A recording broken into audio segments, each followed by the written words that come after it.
Inilunsad sa bayan ng Tukuran, Zamboanga del Sur ang gulayan ng bayan. May detalye si Rani Trosa. Dahil sa binigay ng provincial government ng mga vegetable seeds, ay nakapag-harvest ang mga Farmers Association at Women's Association sa bayan ng Tukuran sa Zamboanga del Sur.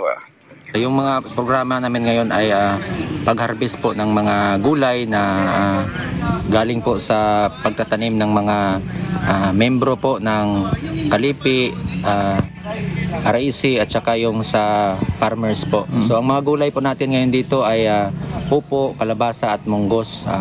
Yung mga seeds po nito ay at ang abono ay galing po doon sa provincial government of Zamboanga del Sur. Nakapag-harvest sila ng 70 pieces o nasa mahigit 57 kilos ayon kay Marita Patangan, ang Senior Agriculturist Municipal Rural Improvement Club Coordinator.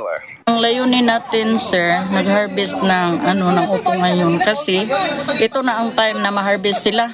Kapag madilid ang harvesting natin, hindi na siya pwede i-market.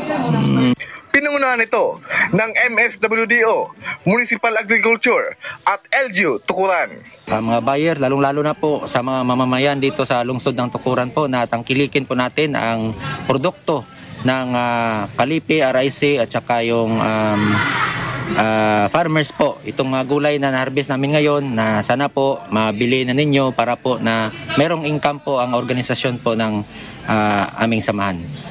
Mula dito sa Tukuran, Zamboanga del Sur, para sa Eagle News, Rani Trosa, we live in interesting times.